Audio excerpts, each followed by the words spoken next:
Apa jadinya jika kekuatan laut terbesar dan kekuatan darat terkuat di dunia kuno bertempur selama lebih dari 100 tahun, sebuah peperangan yang membentang dari medan laut, dari pesisir Afrika Utara hingga daratan Italia, serta ekspedisi legendaris Hannibal yang menyeberangi pegunungan Alpen. Inilah sejarah panjang Perang Punisia, konflik terbesar antara Romawi dan Kartago, yang berujung pada kehancuran total suatu peradaban.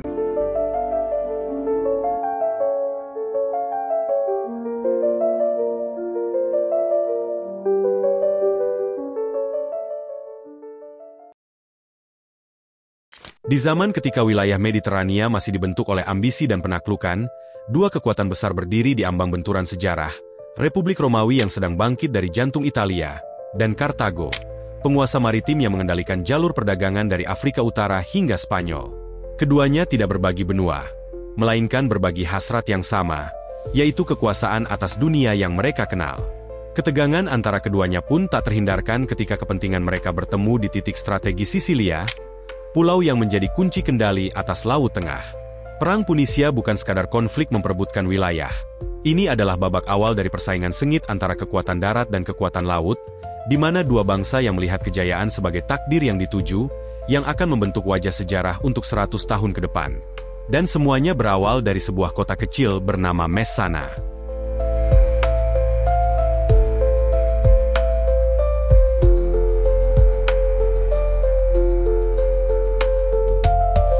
Perang Punisia pertama, yang berlangsung dari tahun 264 hingga 241 sebelum Masehi, merupakan babak awal dalam rangkaian 3 perang besar antara dua kekuatan di Mediterania kuno, Republik Romawi dan Kekaisaran Kartago. Konflik ini tidak hanya menjadi pertarungan untuk menguasai Pulau Sisilia, tetapi juga merupakan titik balik dalam sejarah kekuasaan di Mediterania, saat Romawi mulai menyaingi dan pada akhirnya melampaui dominasi maritim Kartago. Pulau Sisilia, pada abad ketiga sebelum Masehi, merupakan wilayah strategis yang kaya akan sumber daya dan penting dalam jalur perdagangan Mediterania. Kartago, yang berbasis di Afrika Utara, kini Tunisia, telah lama menjadikan wilayah ini sebagai bagian dari pengaruh maritimnya, bersama dengan berbagai koloni dan sekutu lokal. Sementara itu, Romawi baru saja menyatukan sebagian besar wilayah di semenanjung Italia, dan mulai memandang keluar untuk memperluas pengaruhnya. Titik api awal perang muncul dari kota Messana, yang terletak di ujung timur Laut Sisilia. Kota ini saat itu diduduki oleh sekelompok tentara bayaran asal Campania, dikenal sebagai Mamertini, yang merebut kota Messana di timur Laut Sisilia sekitar tahun 288 sebelum Masehi. Hal ini kemudian memicu murka dari Syrakius, kerajaan Yunani yang berkuasa di Sisilia bagian timur.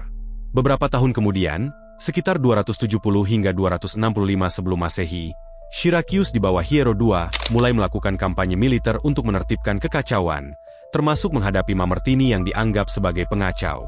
Terdesak akan hal ini, para Mamertini lalu mencari perlindungan dengan meminta bantuan Kartago, kekuatan maritim terbesar di kawasan itu, dan langsung mengirim garnisun ke Messana. Namun, lambat laun bantuan itu menjelma menjadi jerat kekuasaan yang sulit dilepaskan. Merasa kedaulatannya mulai tergerus oleh kehadiran pasukan Kartago yang semakin mencengkeram, mereka pun berbalik arah kepada musuh baru dari seberang laut, yaitu Romawi, di mana langkah ini mengundang badai politik. Kartago, yang sudah lebih dulu hadir di Messana, menganggap undangan kepada Romawi sebagai pengkhianatan dan ancaman langsung terhadap kepentingannya di Sisilia. Meskipun Senat Romawi sempat bimbang karena tidak ingin memicu konflik langsung dengan Kartago, dorongan dari para pemimpin rakyat dan keinginan untuk memperluas pengaruh akhirnya mendorong Roma untuk turun tangan, dan dari sinilah Perang Punisia pun dimulai.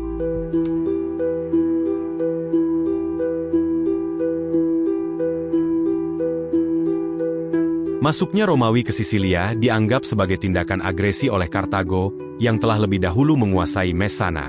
Kartago yang pada masa ini memiliki armada laut terbesar dan salah satu kekuatan terkuat yang mendominasi jalur laut dan pelabuhan penting di Afrika Utara, Spanyol, dan Sisilia, tentu bukanlah lawan yang bisa dianggap remeh.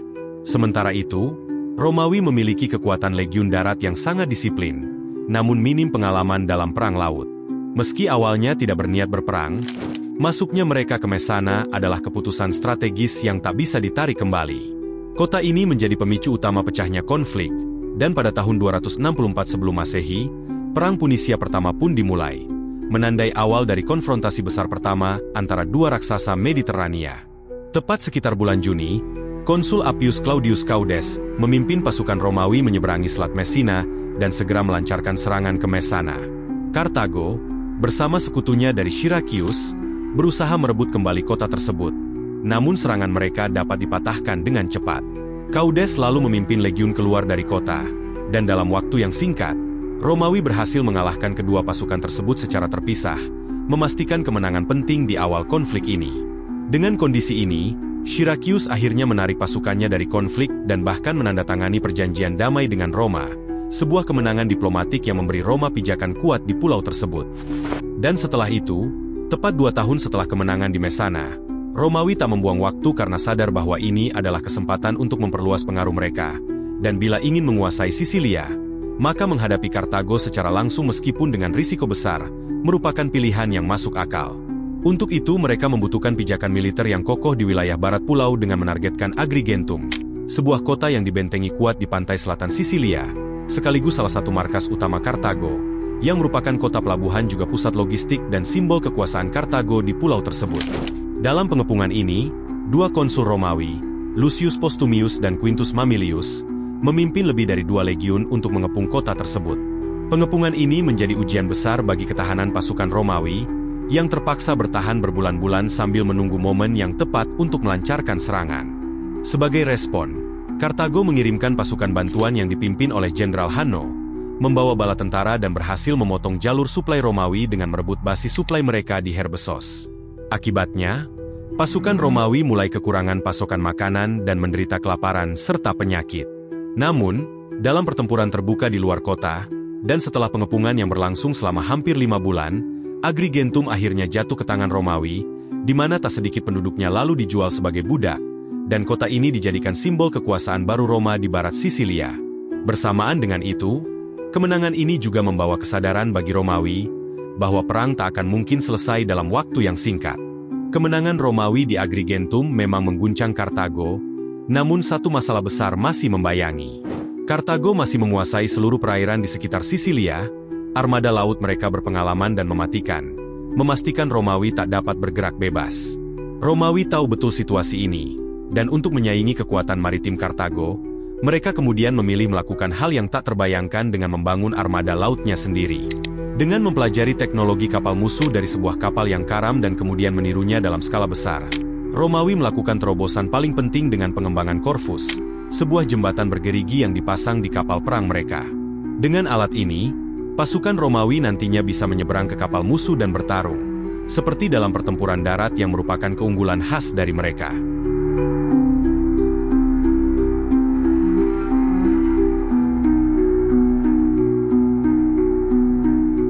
Tahun 260 sebelum Masehi, dalam tahun kelima Perang Punisia pertama, armada baru Romawi mulai berlayar di bawah komando Konsul Gaius Duilius, seorang jenderal yang tidak memiliki pengalaman laut. Penunjukannya mencerminkan keadaan darurat Republik, yang baru saja membangun angkatan laut untuk menghadapi dominasi maritim Kartago di Laut Tengah bagian barat. Duilius mengemban tugas untuk memimpin armada Romawi pertama dalam skala besar, terdiri dari sekitar 130 kapal perang, termasuk jenis Quinqueme, kapal besar yang didasarkan pada desain kapal Kartago. Meskipun kapal-kapal itu baru dibangun dan sebagian besar awaknya belum berpengalaman di laut, semangat dan kedisiplinan Romawi menjadi modal utama mereka. Menanggapi ini, Kartago mengirim kekuatan besar yang dipimpin oleh komandan berpengalaman, Hannibal Gisco. Armada ini diperkirakan juga terdiri dari sekitar 130 kapal, jumlah yang setara dengan milik Roma. Pertemuan kedua armada ini akhirnya terjadi di lepas pantai utara Sisilia, di dekat kota pelabuhan Maili. Duilius menyadari bahwa dalam pertarungan manuver terbuka di laut lepas, pasukannya tidak akan memiliki peluang besar. Maka dari itu, ia memilih taktik konfrontasi langsung, menyerang dan mendekatkan kapal-kapalnya dengan cepat agar pertarungan berubah menjadi kontak jarak dekat. Dan tanpa menunggu waktu yang lama, pertempuran antara keduanya pun pecah dengan sengit. Kapal-kapal dari kedua belah pihak saling mendekat, dan laut di sekitar Maili segera dipenuhi oleh gemuruh dayung, teriakan awak kapal, dan denting senjata. Hannibal Gisco, dengan kepercayaan pada keahlian pelaut-pelaut Kartago, memilih untuk mempertahankan taktik laut terbuka yang selama ini menjadi andalan mereka. Kapal-kapal Kartago yang lebih cepat dan lebih lincah, mencoba melakukan manuver untuk mengepung dan mematahkan formasi Romawi dari sisi-sisi mereka. Akan tetapi, Dengan pendekatan yang tidak lazim dalam perang laut, Duilius berhasil mengarahkan kapal-kapal Romawi untuk menyerbu secara langsung dan memaksakan pertempuran jarak dekat. Disinilah alat baru yang dirancang oleh Angkatan Laut Romawi memainkan peran penting. Dengan menggunakan Corvus, pasukan Romawi berhasil menyeberang dan masuk menyerbu ke dalam kapal musuh, sehingga pertempuran pun berubah menjadi bentrokan langsung, di mana pedang dan perisai menjadi penentu. Dalam kekacauan, Hannibal Gisco mendapati dirinya tak mampu mempertahankan kendali, dan satu persatu kapal-kapal mereka berhasil ditaklukkan. Dalam laporan yang dicatat oleh sejarawan seperti Polybius, disebutkan bahwa sekitar 50 kapal Kartago berhasil direbut atau dihancurkan, sementara sisanya berhasil melarikan diri. Gisco sendiri berhasil meloloskan diri dengan sejumlah kapal yang tersisa, tetapi kekalahan itu jelas dan memalukan baginya. Dominasi laut yang selama ini dipegang oleh Kartago telah diguncang, dan untuk pertama kalinya, armada Romawi yang baru dibentuk mampu mengalahkan kekuatan laut yang lebih berpengalaman. Bagi Roma, kemenangan ini menjadi tonggak sejarah penting, karena untuk pertama kalinya mereka meraih keberhasilan dalam pertempuran laut, serta menandai perubahan besar dalam strategi militer mereka. Sebagai penghargaan atas keberhasilannya, Konsul Gaius Duilius dianugerahi Triumph, sebuah kehormatan tinggi di Roma.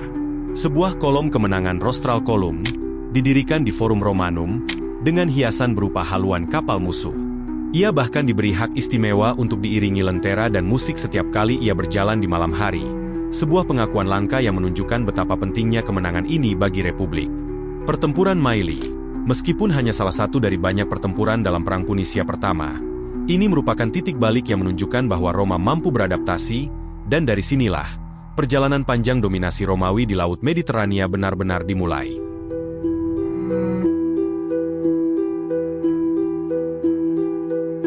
Tak butuh waktu yang lama, 2 tahun setelah kemenangan di Maili, armada Romawi bergerak ke barat laut Sisilia, menuju kota pesisir Tindaris. Kota ini merupakan titik strategis penting bagi Kartago, dan merupakan gerbang menuju Selat Messina, di mana jika menguasainya berarti mengendalikan jalur pelayaran antara Italia dan Sisilia. Saat itu, armada Romawi yang dipimpin oleh Konsul Gaius Atilius Regulus sedang berlabuh di lepas pantai Tindaris, melakukan pengintaian dan bisa dikatakan berencana mengambil kendali atas kota pesisir ini. Letaknya yang strategis di atas sebuah tanjung tinggi yang menjorok ke laut, sehingga memberikan pandangan luas terhadap perairan di sekitarnya.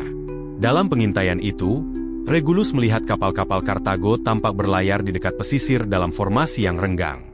Baginya, ini adalah peluang dan saat yang tepat untuk menyerang tanpa menunggu seluruh armadanya tersusun rapi. Ia kemudian memerintahkan kapal-kapal terdepan untuk segera melaju dan mengejar. Namun langkah ini terbukti gegabah.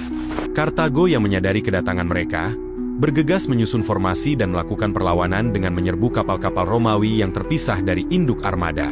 Gelombang pertempuran laut pun tak terhindarkan, di mana beberapa kapal Romawi yang berada di garis depan berhasil dipukul. Namun, Regulus cepat bereaksi dengan mengarahkan kapal-kapal lainnya untuk memperkuat barisan dan membalikkan keadaan.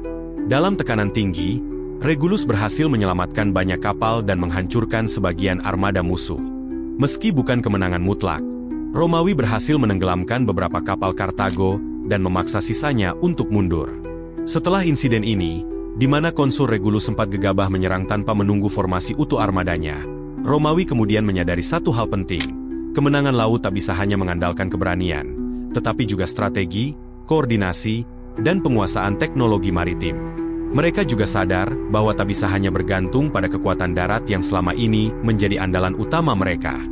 Pada tahun 256 sebelum Masehi, setelah beberapa pertempuran yang silih berganti, Senat Romawi memutuskan untuk membawa perang langsung ke Afrika, ke jantung wilayah Kartago. Namun, untuk melakukan invasi ini, mereka butuh armada laut yang benar-benar siap. Roma mulai mengembangkan armada lautnya secara besar-besaran, memperbaiki kapal-kapal, melatih lebih banyak awak, dan terus menyempurnakan penggunaan teknologi kapal mereka. Menurut catatan, Romawi membangun dan mempersiapkan lebih dari 330 kapal perang dan sekitar 140.000 pasukan gabungan, yang mana untuk satu negara, ini adalah salah satu operasi militer laut tunggal terbesar di dunia kuno, terutama sebelum era Kekaisaran Romawi. Di sisi lain, Kartago juga tak tinggal diam dengan mengerahkan sekitar 350 kapal perang dan 150.000 orang termasuk pelaut, pendayung, dan marinir, guna menghadapi rencana invasi ini. Lokasi pertemuan dua armada besar ini nantinya akan terjadi di lepas pantai selatan Sisilia, dekat tempat yang disebut Eknomus, sebuah tanjung dekat muara Sungai Halikus yang sekarang dinamakan Sungai Platani. Dalam pertempuran yang berlangsung, Romawi jauh lebih unggul, di mana prajurit-prajurit mereka naik ke kapal musuh dan bertempur habis-habisan. Hasilnya, Kartago kalah telak, dan lebih dari 100 kapal mereka berhasil ditenggelamkan atau ditangkap, sementara Romawi hanya kehilangan sekitar 24 hingga 30 kapal. Pertempuran ini menjadi titik balik penting dalam Perang Punisia pertama, membuka jalan bagi Romawi ke daratan Afrika, dan memulai babak baru dalam peperangan serta invasi ke wilayah utama Kartago. Setelah kemenangan besar itu, Romawi langsung bergerak cepat, mendarat di Afrika Utara dan mengepung kota Aspis, sebuah pos penting bagi Kartago. Namun pengepungan ini hanya berlangsung singkat, dan kota itu berhasil jatuh ke tangan Romawi. Wilayah ini pun lalu dijadikan sebagai basis pertahanan dan logistik untuk operasi mereka lebih lanjut. Tak lama setelah itu, sekitar bulan Agustus hingga September, Romawi yang dipimpin oleh Konsul Regulus melakukan penetrasi ke pedalaman Afrika, berbekal kepercayaan diri bahwa Kartago telah melemah. Namun, anggapan itu ternyata keliru, sebab Kartago telah membentuk aliansi baru dengan pasukan bayaran dari Yunani, guna menghadapi mereka. Akibat serangan balik ini, sebanyak 12.000 prajurit Romawi gugur, ribuan lainnya melarikan diri keluar dari Afrika, sementara Konsul Regulus sendiri berhasil ditangkap hidup-hidup. Pertempuran ini juga menjadi kekalahan besar bagi Romawi selama invasi mereka di luar negeri.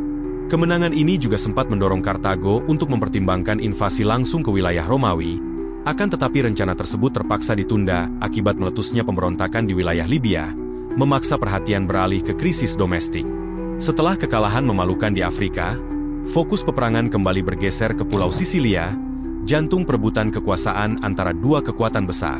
Selama lebih dari 1 dekade berikutnya, Romawi dan Kartago terjebak dalam perang posisi yang melelahkan dan pengepungan tanpa akhir. Pengepungan Lilybaeum, yang telah berlangsung hampir 10 tahun, menargetkan benteng terkuat milik Kartago di ujung barat Sisilia. Meskipun Romawi mengepung dari darat dan laut, Kartago berhasil mempertahankan benteng ini mati-matian, dengan suplai logistik yang terus datang melalui laut. Di tengah pengepungan itu, Romawi mencoba memutus jalur suplai Kartago, namun upaya ini berujung bencana. Dalam pertempuran Drepana, armada Romawi dihancurkan secara telak, menjadi salah satu kekalahan paling menyakitkan di laut bagi Romawi. Kekalahan ini juga membuat Romawi untuk sementara berhenti total dalam pembangunan armada selama beberapa tahun. Di sisi lain, Kartago pun juga kehabisan sumber daya, terkunci dalam perang yang tak berkesudahan, di mana kedua belah pihak mengalami kelelahan dan kerugian secara material maupun moral. Namun, Romawi tak menyerah, dan seiring berjalannya waktu, mereka mulai mengumpulkan kekuatan baru, serta melakukan perbaikan dan pembinaan ulang armada. Di pihak Kartago sendiri, perang yang tak kunjung usai, justru semakin memojokkan posisi mereka, sumber daya menipis, semangat pasukan menurun, dan kemampuan untuk mempertahankan kekuatan laut mereka terus melemah. Pada tahun 241 sebelum Masehi, kedua kekuatan yang telah terlibat dalam peperangan panjang akhirnya bersiap untuk pertempuran terakhir. Kedua belah pihak bertemu dalam pertempuran penentuan di Kepulauan Aegates. Romawi, yang kini dipimpin oleh Konsul Gaius Lutatius Catulus, datang dengan armada baru yang cepat dan ringan, hasil rancangan ulang yang lebih efisien dari kapal-kapal sebelumnya. Menghadapi pertempuran ini, Kartago berusaha mengirimkan bala bantuan dan suplai menuju garnisun mereka yang terkepung di Sisilia. Namun, persiapan armada yang terburu-buru membuat mereka berada dalam kondisi yang tak optimal. Banyak dari kapal mereka tak lengkap, sebagian kru juga tak terlatih, dan logistik dalam keadaan terbatas. Dalam kondisi yang timpang ini, pertempuran akhirnya pecah pada pagi hari saat angin mendukung pergerakan Romawi. Dengan taktik serangan langsung dan kecepatan manuver, kapal-kapal Romawi menyerbu armada Kartago secara frontal dan berhasil memukul mereka dengan kerusakan besar. Sebagian besar armada Kartago dihancurkan, dan sisanya melarikan diri dalam keadaan kacau. Setelah kekalahan ini, Kartago tak memiliki pilihan selain menyerah serta menyetujui perjanjian damai yang berat, yang dikenal sebagai Perjanjian Lutatius.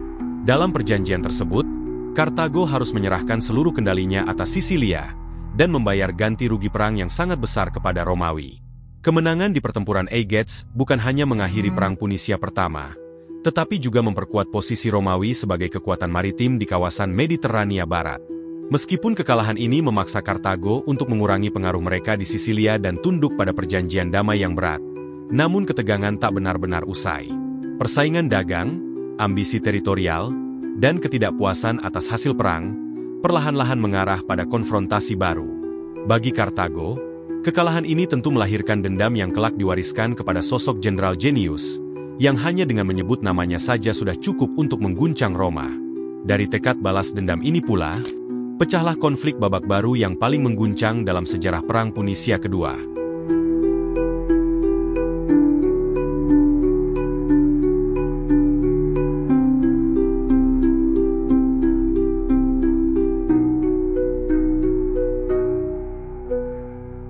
Setelah 2 dekade lebih, dipenuhi ketegangan dan rivalitas yang tersembunyi, dan sejak senyapnya denting pedang di medan perang terakhir, Laut Tengah pada akhirnya kembali mendidih.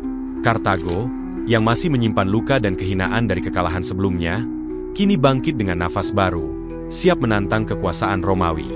Hannibal Barca, tokoh sentral yang menjadi simbol kebangkitan Kartago, kelak tumbuh menjadi seorang jenderal hebat yang sejak kecil telah dipersiapkan oleh ayahnya untuk satu tujuan, membalas kehinaan dan membawa api perang langsung ke jantung Roma. Setelah kekalahan mereka dalam Perang Punisia pertama, Kartago yang secara resmi kehilangan beberapa wilayahnya, termasuk Sisilia, mulai mengalihkan fokus ke Spanyol, wilayah yang sebelumnya telah menjadi bagian dari jaringan perdagangan Fenisia, dengan pos-pos dagang yang telah didirikan sejak abad ke-6 sebelum Masehi. Hal ini sangat wajar, mengingat Kartago merupakan koloni Fenisia, yang kemudian berkembang menjadi kekaisaran dagang. Pada tahun 237 sebelum Masehi, Hamilcar Barca, ayah Hannibal, mulai memimpin ekspedisi ke semenanjung Ibria. Ia mulai membangun kekuatan baru dan menaklukkan suku-suku lokal dan menguasai tambang-tambang kaya yang tersebar di wilayah tersebut. Kartago butuh pemulihan ekonomi cepat, dan Spanyol menjadi jawaban karena menawarkan sumber daya alam dalam jumlah yang besar. Di sini, selain membangun kekuatan militer, di bawah kepemimpinan Jenderal Hasdrubal, yang menggantikan Hamilcar setelah wafat pada tahun 228 sebelum Masehi, kota-kota benteng mulai didirikan. Salah satunya adalah Kartago Nova, kota pelabuhan sekaligus pusat kekuasaan utama Kartago di semenanjung Ibria, yang kini bernama Cartagena. Pada tahun 221 sebelum Masehi, setelah kematian Hasdrubal, Hannibal kemudian naik menggantikan posisinya, dan dari sinilah, langkah pertama menuju perang besar itu pun dimulai.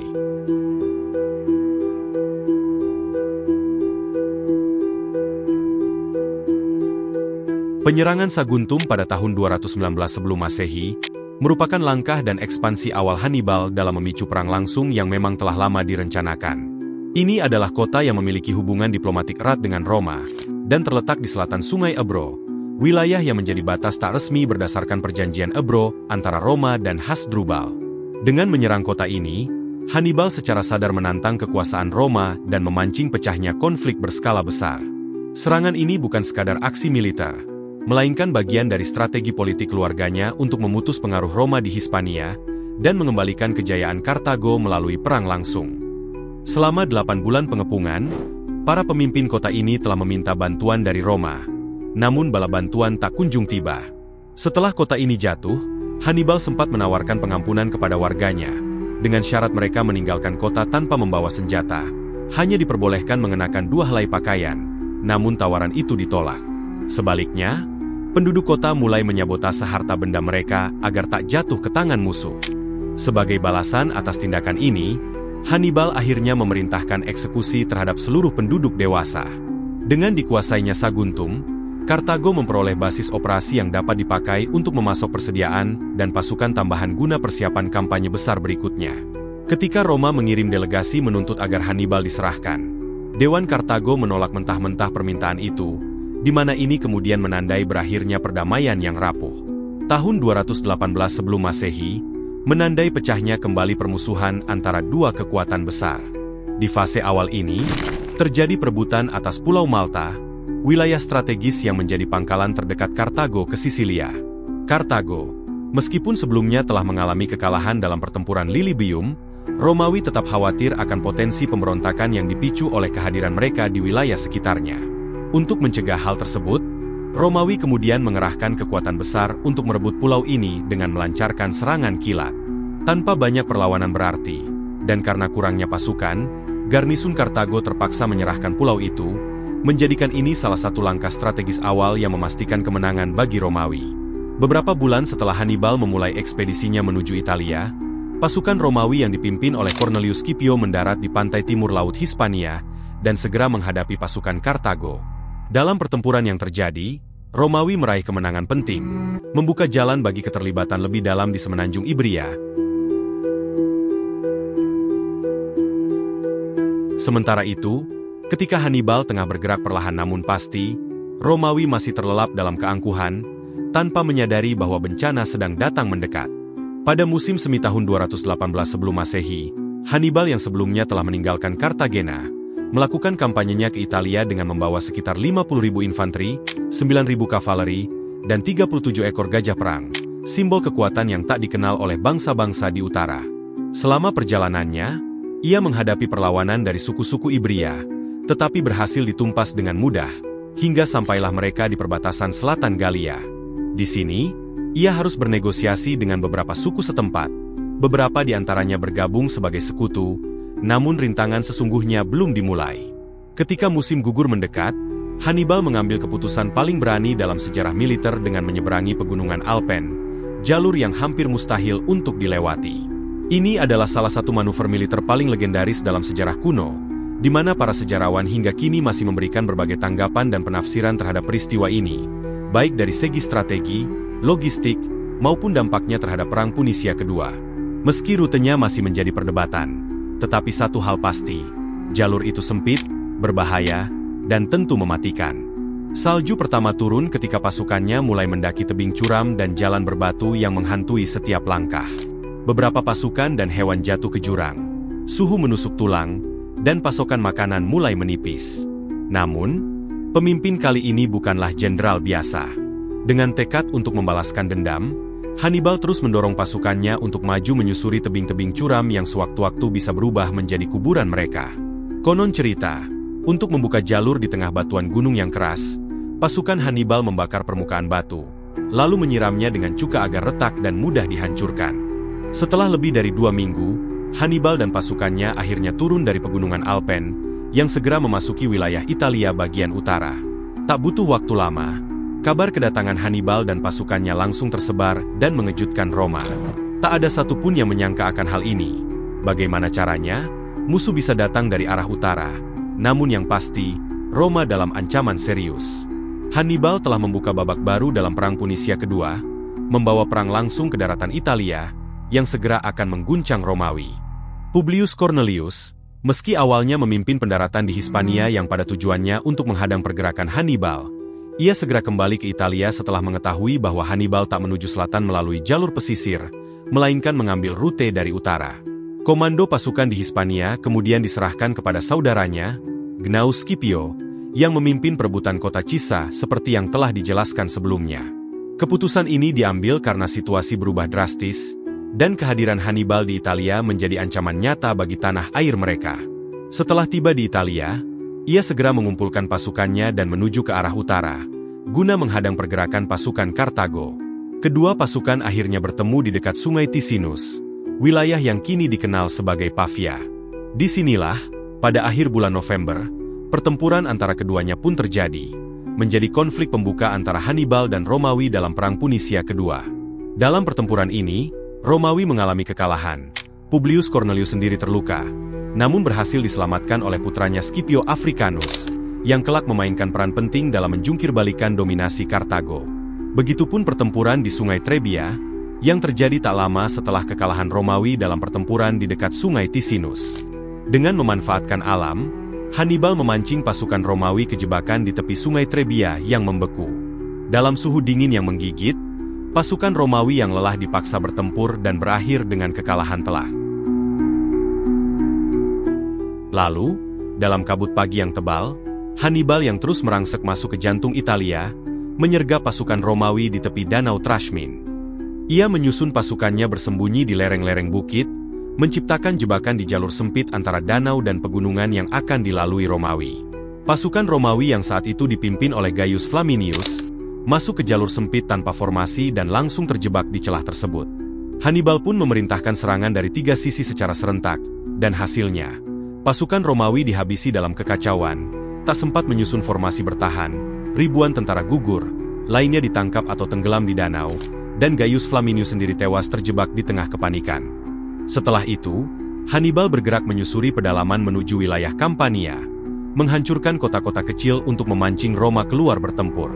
Menyadari bahwa Roma memperketat pertahanannya, Hannibal melanjutkan pergerakannya hingga akhirnya dikepung di Ager Falernus oleh Fabius Maximus.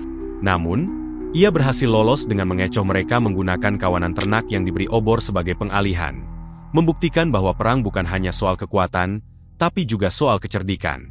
Sementara itu, teater perang juga memanas di barat dalam pertempuran Ebro. Armada Romawi berhasil mengejutkan dan mengalahkan pasukan laut Kartago, dan memotong jalur logistik yang akan menuju Italia. Namun, ini belum cukup untuk meredam ancaman Hannibal. Semakin dalam ia menembus jantung Italia, semakin dekat pula ia menuju Roma. Ketakutan pun menyelimuti senat, dan rakyat mulai meragukan kemampuan Republik menghadapi bencana militer yang tampaknya tak terelakkan. Tak satu pun jenderal Romawi mampu menaklukkannya di daratan Italia, dan kini, nasib menanti Roma yang harus segera mempersiapkan kekuatan untuk menghadapi situasi darurat ini.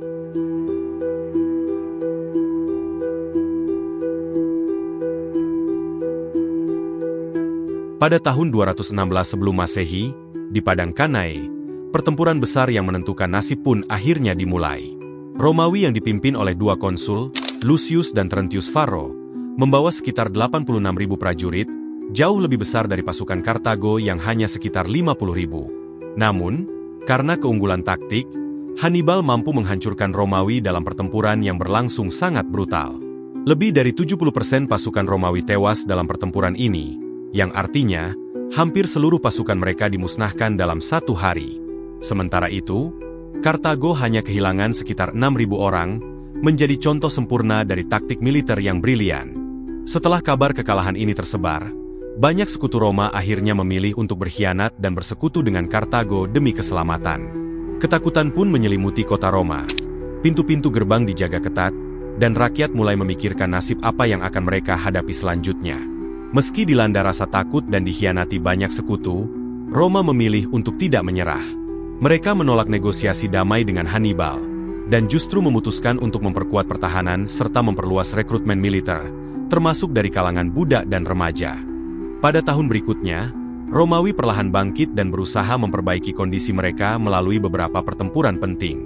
Di Hispania, dalam pertempuran Dertosa, pasukan Romawi berhasil mengalahkan pasukan Hasdrubal Barca.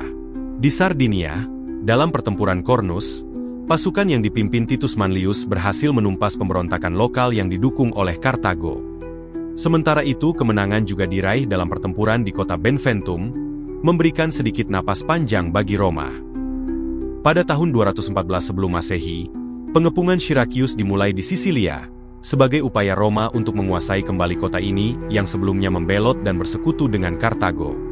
Pengepungan ini berlangsung lama dan penuh tantangan, diperumit oleh pertahanan luar biasa yang dirancang oleh Archimedes, seorang ilmuwan dan penemu terkenal dari Yunani. Ketika Syrakius diserang oleh pasukan Romawi, Archimedes merancang sejumlah mesin perang seperti mesin pelontar batu besar, dan cermin pembakar yang konon dapat membakar kapal-kapal musuh, menjadikan pengepungan ini salah satu yang paling sulit dilakukan bagi pasukan Romawi. Meski demikian, setelah perjuangan keras, pengepungan berakhir dengan kemenangan Roma.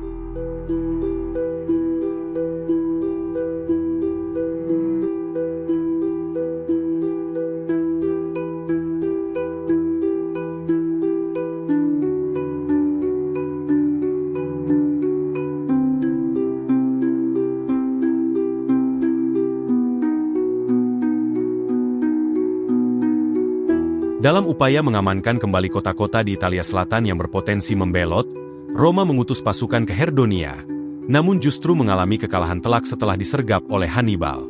2 tahun kemudian, upaya serupa juga dilakukan, tetapi sekali lagi, pasukan ini berakhir dengan nasib yang sama. Di tengah serangkaian kekalahan itu, Romawi berhasil merebut kembali Capua, salah satu kota terpenting yang sebelumnya membelot ke pihak Kartago. Ini adalah kota terbesar kedua di Italia setelah Roma, menjadi sekutu utama Hannibal setelah kemenangan besarnya di pertempuran Cannae. Keberhasilan Romawi dalam merebut kota ini menjadi pukulan bagi posisi Hannibal dan mempersempit ruang geraknya di Italia. Untuk membalas ini, Hannibal lalu bergerak cepat menuju Roma dalam upaya pengecohan, berharap dapat memaksa pasukan Romawi mundur dari Capua, namun taktik ini gagal. Setelah upaya itu, situasi perlahan mulai berbalik. Di bawah komando Marcus Claudius Marcellus, pasukan Romawi melancarkan ofensif ke wilayah Lusania untuk terus menekan Hannibal. Di dekat kota Numistro, kedua pasukan akhirnya bertempur. Meskipun tidak ada catatan eksplisit tentang kemenangan mutlak dari salah satu pihak, namun setelah bentrokan ini, Hannibal terpaksa mundur lebih jauh ke selatan Italia. Memasuki tahun 209 sebelum Masehi, Roma mulai beralih ke strategi ofensif yang lebih agresif dengan merebut Cartagena, pusat kekuasaan utama Kartago dan sumber logistik penting bagi kampanye Hannibal di Italia. Meskipun pasukan Romawi menghadapi perlawanan sengit dari Kartago yang dipimpin oleh Hasdrubal, mereka berhasil menaklukkan kota ini dan membuka jalur dominasi strategis di seluruh wilayah Ibria, sekaligus memutus jalur komunikasi dan distribusi pasokan Kartago. Setelah kemenangan ini, Scipio Africanus yang saat itu memimpin kampanye menunjukkan perlakuan yang lebih manusiawi terhadap warga sipil Kartago. Sebagai contoh, meskipun warga sipil menjadi tawanan perang, Scipio memilih untuk membebaskan dan membiarkan mereka kembali ke rumah meski rumah mereka telah dijarah. Namun, bagi penduduk non-warga yang bekerja sebagai pengrajin dan pekerja, mereka dijadikan budak dan dipaksa untuk bekerja, guna mendukung upaya perang Romawi, dengan janji kebebasan setelah perang berakhir. Pasca pertempuran, Romawi berhasil menyita sejumlah besar barang rampasan seperti percetakan uang logam, perak, 63 kapal dagang, yang kemudian diubah menjadi kapal perang, beberapa katapel tempur, dan persediaan zirah serta senjata. Setelah keberhasilan merebut Cartagena, Romawi melanjutkan momentum ofensifnya dengan berhasil memukul mundur pasukan Hasdrubal, yang berhasil meloloskan diri ke utara dengan harapan memperkuat dan menyatukan kekuatan dengan Hannibal di Italia. Namun, sebelum ia sempat bertemu dengan Hannibal, pasukan Romawi yang dipimpin oleh Konsul Marcus Livius dan Gaius Claudius Nero berhasil menghadang mereka di Metauro, sehingga pertempuran pun tak dapat dihindari. Dalam pertempuran ini, Claudius Nero tak menunjukkan rasa hormat sedikit pun, dengan memenggal kepala Hasdrubal dan membawanya ke selatan dan dilemparkan ke kem Hannibal sebagai tanda kekalahan adiknya. Oleh beberapa sejarawan, pertempuran ini dianggap sebagai titik balik paling penting, dengan pertimbangan bahwa hal ini secara efektif menghilangkan ancaman Kartago, serta membiarkan Hannibal terdampar di Italia tanpa dukungan pasukan tambahan. Akibatnya, Hannibal terpaksa mundur ke wilayah Bruttium, di Italia Selatan, di mana ia mempertahankan posisi defensif selama sisa perang. Kondisi yang terisolasi ini akhirnya berdampak besar pada moral pasukan dan sekutu lokalnya, di mana banyak dari mereka yang sebelumnya mendukung Kartago, kini mulai meragukan keberhasilan kampanye di Italia. Dengan kondisi ini, Romawi mulai mengambil inisiatif di luar Italia, dengan mengalihkan perhatian mereka ke Hispania dan Afrika Utara.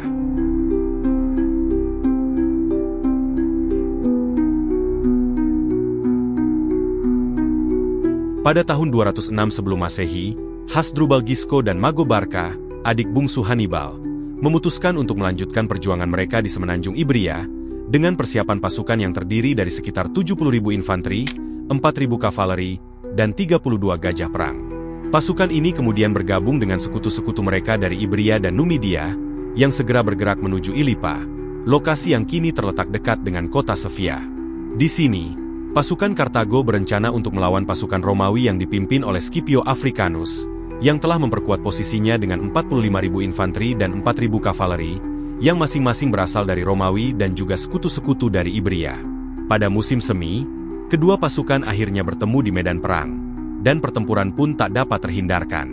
Singkatnya, setelah beberapa hari pertempuran sengit, Scipio Africanus berhasil mengejutkan dan mengalahkan pasukan Kartago. Kekalahan ini memaksa Hasdrubal dan Mago untuk mundur dan melarikan diri menuju Kadis sebagai tempat perlindungan sementara. Meskipun berhasil bertahan untuk sementara waktu, mereka tak bisa beristirahat lama, karena ancaman pasukan Romawi masih membayangi, memaksa mereka untuk memperkuat pertahanan. Namun, dikarenakan kondisi yang tak menentukan, pada malam hari, banyak tentara bayaran Ibria yang diam-diam meninggalkan pasukan. Dalam upaya melarikan diri, Hasdrubal dan Mago memutuskan memimpin sisa pasukannya untuk keluar dalam kegelapan malam. Menyadari hal ini, Scipio segera memerintahkan pengejaran terhadap pasukan yang hanya tersisa sekitar 6.000 orang. Setelah beberapa bentrokan kecil, pasukan Kartago akhirnya menyerah, sementara Hasdrubal dan Mago berhasil meloloskan diri. Setelah melewati serangkaian konflik di Hispania, Scipio Africanus kemudian memulai langkah paling berani dengan memimpin dan membawa pasukannya menyeberangi Laut Mediterania dan mendarat di Afrika Utara, membawa perang langsung ke wilayah Kartago. Setelah mendarat, ia segera membentuk aliansi dengan Raja Numidia Timur, Massinissa, yang kelak menjadi kunci kemenangan Romawi. Sementara itu, Kartago menjalin aliansi dengan rival Massinissa, yakni Raja Sipas dari Numidia Barat. Dalam pertempuran gabungan, aliansi Kartago yang kembali dipimpin langsung oleh Gisco dan Mago Barca mengalami kekalahan, sementara Raja Sipas berhasil ditangkap. Kemenangan ini memungkinkan Massinissa mendapatkan kendali penuh atas sebagian besar wilayah Numidia. Setelah itu, Romawi mendirikan basis operasi di Afrika, memperkuat aliansi, dan terus menekan Kartago secara militer dan diplomatik. Selama periode ini, Kartago yang terdesak akhirnya mengirim utusan resmi untuk memanggil Hannibal kembali setelah lebih dari 15 tahun memimpin perang di Italia, yang mana kepulangannya ini segera membuka jalan bagi konfrontasi penentu. Pada tahun 203 sebelum Masehi, sekitar bulan Agustus atau September, Hannibal memulai perjalanannya kembali dari Italia menyeberangi Laut Mediterania bersama sisa pasukannya ke Afrika Utara. Setibanya di Afrika, Hannibal segera mengonsolidasikan pasukannya dan mempersiapkan diri untuk menghadapi pertempuran akhir ini. Sebelum pertempuran, Hannibal terlebih dahulu mengadakan pertemuan dengan Scipio untuk mencoba bernegosiasi. Dalam pertemuan itu, Hannibal mengusulkan perdamaian demi menghindari pertempuran lebih lanjut. Namun Scipio menolak tawaran itu, kecuali Kartago menyerah tanpa syarat. Dengan ini, negosiasi antara kedua jenderal itu pun gagal, yang artinya, satu-satunya jalan yang tersisa sebagai penentu adalah peperangan. Pada tanggal 19 Oktober tahun 202 sebelum Masehi, kedua pasukan ini akhirnya bertemu di wilayah yang diidentifikasi sebagai Naragara, dekat Sakiat Sidi Yusuf, sebuah kota kecil di Tunisia. Menurut perkiraan, total pasukan yang dikerahkan mencapai sekitar 82.700 orang, dengan 42.700 prajurit di pihak Romawi dan Numidia, serta 40.000 di pihak Kartago. Angka ini belum termasuk 80 ekor gajah perang yang dikerahkan oleh Kartago sebagai bagian dari strategi tempurnya dengan catatan, beberapa di antara hewan-hewan ini tak terlatih dengan baik. Dalam pertempuran penentu ini, Kartago di bawah pimpinan Hannibal akan berhadapan langsung dengan legiun Romawi yang dipimpin oleh Scipio Africanus. Pada pagi hari, tepat saat matahari masih rendah di Cakrawala, pertempuran pun dimulai. Scipio secara sengaja memilih posisi dengan sinar matahari yang menghadap langsung ke pasukan Kartago. Ini merupakan taktik dan strategis yang disengaja olehnya, di mana secara efektif akan mengganggu dan menyilaukan pandangan mata musuhnya. Saat pasukan kedua belah pihak mulai mendekat, instruksi dan teriakan perang pun menggema, yang diikuti dengan serbuan kedua pasukan. Hannibal kemudian melepaskan gajah-gajah tempurnya untuk menghantam garis depan infanteri Romawi, namun tak sedikit serangan ini gagal total. Scipio telah mengantisipasi serangan gajah dengan menyiapkan pasukannya untuk menciptakan teriakan keras dan suara trompet yang memekakan telinga, guna membingungkan hewan-hewan itu. Hasilnya, sebagian besar gajah menjadi panik, berlari tanpa arah, dan gagal menghantam barisan infanteri Romawi. Beberapa bahkan berbalik arah dan justru menyerbu barisan infanteri Kartago sendiri, yang sebagian besar terdiri dari rekrutan baru. Kekacauan pun meledak di lini depan pasukan Kartago, bahkan sebelum infanteri Romawi menyerang mereka. Selanjutnya, kavaleri Romawi dan pasukan Numidia menyerang pasukan kavaleri Kartago di sisi sayap dan berhasil memukul mundur mereka. Sementara itu, infanteri Romawi maju menghadapi 3 lini infanteri Kartago, di mana garis pertama dan kedua dihancurkan dengan relatif cepat. Namun pasukan Romawi mulai kelelahan saat menghadapi garis ketiga, yang berisi para veteran Hannibal dari kampanye panjangnya di Italia. Pada saat genting inilah, pasukan Numidia akhirnya datang menyerbu dari belakang, sehingga barisan Kartago pun runtuh. Menurut sejarawan Yunani Polybius, Hannibal telah melakukan semua yang dapat ia lakukan sebagai seorang jenderal, meskipun ia berada dalam posisi yang sangat tidak menguntungkan. Diperkirakan, kurang lebih sekitar 20.000 tentara Kartago tewas dalam pertempuran, dan sisanya ditangkap. Sementara itu, di pihak Romawi hanya kehilangan sekitar 1.500 orang. Dengan melihat jumlah pasukannya yang tersisa dan kondisi yang melemah, Hannibal menyadari kekalahannya praktis tak lagi terelakkan, di mana ia kemudian mundur ke wilayah Hadrumetum. Kemenangan di pertempuran Zama ini kemudian membuka jalan bagi dominasi Romawi di kawasan Mediterania. Kartago sendiri terpaksa menerima syarat-syarat damai yang berat, menyerahkan wilayah Spanyol kepada Roma, membayar ganti rugi dalam jangka waktu 50 tahun, 3 kali lipat dari ganti rugi yang dikenakan setelah Perang Punisia pertama. Setelah kekalahannya, Hannibal tak lagi memegang komando militer atau memimpin pasukan, namun ia masih berperan dalam politik, dan tak lama kemudian dipilih sebagai pejabat sipil tertinggi dalam upaya membangun kembali negerinya. Meski berhasil memperbaiki kondisi, kekuatan politik dalam negeri dan tekanan Romawi membuat masa kepemimpinannya tak berlangsung lama, hingga akhirnya ia terpaksa melarikan diri ke pengasingan. Di pengasingannya, Hannibal menatap ujung nasibnya, dikejar tanpa henti oleh Romawi. Bangsa yang telah ia hantui selama bertahun-tahun, kini datang bukan untuk bertempur, tetapi untuk menangkap seorang pria tua yang tak lagi memimpin pasukan. Di akhir hidupnya, Hannibal memegang racun yang selalu ia bawa, dan sebelum meminumnya, ia melontarkan kata-kata tajam. Mari kita bebaskan bangsa Romawi dari kekhawatiran mereka yang lama, karena mereka merasa menunggu kematian seorang pria tua sepertiku. Perkataan ini dilontarkan sebagai bentuk ejekan kepada Romawi yang masih terus merasa terancam oleh sosoknya, yang kini telah lemah dan tak lagi memimpin pasukan. Hannibal memilih untuk mengakhiri hidupnya sebagai bentuk kehormatan, memegang teguh prinsipnya yang tak akan pernah tunduk kepada Roma, daripada menyerah pada penangkapan dan menunggu kematian dalam kehinaan. Perang Punisia kedua, yang resmi berakhir pada tahun 201 sebelum Masehi, tercatat sebagai salah satu konflik terbesar dan paling fenomenal dalam sejarah dunia. Dari kampanye legendaris Hannibal yang berhasil menyeberangi pegunungan Alpen membawa pasukan dan gajah-gajahnya, hingga klimaks di pertempuran Zama yang menentukan, menjadi pelajaran penting bahwa ambisi manusia untuk membalaskan dendam tidak selalu membawa kemenangan, betapapun brilian dan gigihnya seorang pemimpin.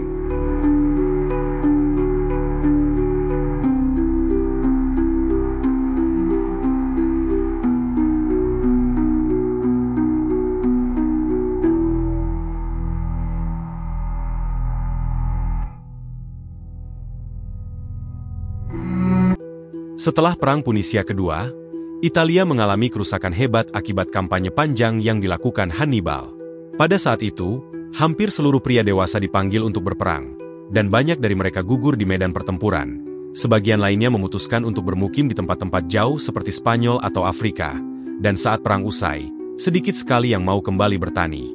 Bagi yang pulang, mereka harus menerima kenyataan pahit, di mana ladang dan tanah mereka telah hancur, dan bahkan dijual kepada orang-orang kaya untuk membayar pajak. Akibatnya banyak keluarga miskin terpaksa pindah ke kota Roma, dengan harapan bisa mendapatkan pekerjaan. Namun, harapan ini tak sesuai dengan ekspektasi, sebab kebanyakan dari mereka justru menganggur menimbulkan masalah sosial, bahkan mendesak senat untuk memberikan makanan gratis agar mereka bisa bertahan hidup. Di sisi lain, orang-orang kaya di Roma memanfaatkan kondisi ini untuk membeli tanah yang luas dan mengisi ladang-ladang mereka dengan budak-budak baru, menggantikan para petani kecil. Situasi ini akhirnya menciptakan ketegangan sosial yang serius di dalam negeri, dan untuk mengatasinya, para penguasa Romawi merasa perlu mencari sasaran baru di luar Italia. Mereka kemudian memutuskan untuk menyerang Yunani dan Asia Barat, dengan satu alasan kuat yang sering dijadikan pembenaran. Yunani pernah mendukung Kartago selama Perang Punisia kedua, sehingga menyerang mereka bisa dibenarkan secara politik. Ini akan menciptakan banyak pekerjaan baru bagi para pengangguran di Roma, yang bisa direkrut sebagai tentara. Selain itu, jika kemenangan diraih, ini juga akan menghadirkan rampasan perang berupa tawanan yang bisa dijual sebagai budak, dan bisa membantu menyelesaikan masalah ekonomi. Dengan cepat, Romawi kemudian bergerak mengalahkan kekuatan-kekuatan di Yunani dan Asia Barat. Salah satunya adalah Perang Makedonia, di mana Romawi melawan Raja Filipos V yang sebelumnya pernah bersekutu dengan Hannibal dalam Perang Punisia kedua. Kemenangan ini mengakhiri kemerdekaan kerajaan Makedonia dan menyebabkan pembubaran monarki. Juga perang melawan Kekaisaran Seleukia yang dipimpin oleh Antiochos III Agung, yang berambisi memperluas wilayahnya yang sudah berada di bawah pengaruh Romawi. Sementara Romawi sedang disibukkan, sekutu-sekutu mereka di Afrika terus-menerus mengganggu dan menekan Kartago. Dikarenakan perjanjian damai yang ditandatangani Kartago setelah kekalahan dalam perang, yang salah satu isinya melarang mereka berperang tanpa izin Roma, akhirnya menimbulkan ketegangan serius.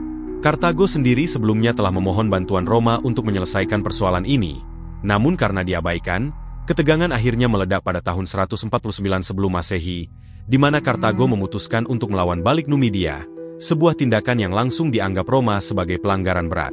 Marcus Porcius Cato, seorang negarawan, orator, dan senator Romawi terkenal yang masih menyimpan dendam terhadap Kartago, muncul sebagai suara paling lantang di Senat Roma. Ia menyerukan semboyan terkenalnya dan terus mendesak agar Roma mengambil tindakan tegas, yang mana akhirnya mendorong Roma untuk memobilisasi pasukan besar, guna persiapan serangan ke Kartago. Mengetahui ini, Kartago kemudian mencoba bernegosiasi, serta menyerahkan senjata dan armada mereka demi menghindari perang. Namun ketika Romawi menuntut agar seluruh penduduk Kartago meninggalkan kota dan membiarkannya dihancurkan, tentu saja rakyat menolak. Penolakan ini akhirnya menjadi alasan kuat bagi Roma untuk melancarkan serangan penuh tanpa kompromi. Pengepungan Kartago akhirnya dimulai dan berlangsung selama 3 tahun yang penuh penderitaan. Di bawah pimpinan Scipio Aemilianus, tentara Romawi berhasil menembus benteng pertahanan kota. Pertempuran jalanan pecah di seluruh sudut, hingga rumah-rumah dan kuil-kuil terbakar habis, sehingga Kartago pun dihancurkan total dan luluh lantah di dalam kobaran api. Kota yang dulunya menjadi salah satu pusat perdagangan terbesar di Mediterania ini dibakar selama 17 hari. Seluruh penduduk yang tersisa, sekitar 50.000 jiwa, dijual sebagai budak, dan wilayahnya diubah menjadi provinsi Romawi bernama Afrika Proconsularis. Di tahun yang sama, Romawi juga memantapkan kekuasaannya di Yunani, menghancurkan kota Korintos, membunuh sebagian besar penduduk laki-laki, sementara wanita dan anak-anaknya dijadikan budak, serta merampas semua kekayaan yang bisa mereka bawa pulang. Setelah kemenangan dalam Perang Punisia dan berhasil memperluas wilayah, Roma kini menjadi kekuatan besar yang menguasai wilayah Mediterania. Kekayaan dari negeri-negeri yang ditaklukkan terus mengalir masuk seperti emas, hasil bumi, tanah, dan ribuan budak. Namun di balik semua itu, masalah mulai muncul di kalangan rakyat kecil yang dulunya menjadi tulang punggung tentara, perlahan mulai terpinggirkan. Tak berhenti di situ, tanah mereka juga diambil dan dibeli oleh orang kaya untuk dijadikan perkebunan besar, sementara mereka sendiri kehilangan penghidupan. Ketidakadilan ini perlahan memunculkan perlawanan, dan salah satu momen penting tercatat ketika Tiberius dan Gaius Gracchus, dua bersaudara dari kalangan elit melakukan reformasi tanah demi mengembalikan hak-hak rakyat kecil. Namun, upaya mereka justru berakhir tragis. Keduanya dibunuh dalam kekacauan politik, meninggalkan luka di tubuh Republik. Tak berhenti pada kemenangan perang dan penaklukan wilayah, gejolak di dalam negeri mulai mengguncang fondasi Republik. Pemberontakan budak besar meledak, dipimpin oleh Spartacus, seorang gladiator yang memimpin ribuan budak melawan tuan-tuan mereka. Sebuah perlawanan yang mengguncang Roma dan menunjukkan rapuhnya tatanan sosial yang selama ini dianggap kokoh. Meski pemberontakan ini akhirnya berhasil dipadamkan dengan brutal, luka sosial yang ditinggalkannya tak mudah sembuh. Melihat kondisi yang semakin memburuk, para jenderal mulai merekrut tentara dari kalangan rakyat miskin, membentuk kekuatan pribadi yang loyalitasnya bukan lagi kepada negara, melainkan kepada pemimpin militernya. Juga sistem republik yang dahulu dibangun kini perlahan mulai runtuh dan digantikan oleh ambisi, perebutan kekuasaan, dan perang saudara yang mengguncang negeri. Di tengah kekacauan ini, Julius Caesar, seorang jenderal brilian dan politisi cerdas, muncul dan berhasil mengukuhkan kekuasaannya dan menjadi tokoh sentral dalam runtuhnya republik. Namun, ambisi besarnya menimbulkan ketakutan, terutama di kalangan senator yang melihatnya sebagai ancaman. Pada tahun 44 sebelum Masehi, Caesar akhirnya dibunuh di tengah rapat senat, sebuah usaha yang dianggap sebagai cara untuk menyelamatkan republik, namun justru mempercepat kehancurannya. Dari puing-puing republik yang runtuh inilah, muncullah seorang tokoh yang pada akhirnya membuka jalan bagi berdirinya Kekaisaran Romawi.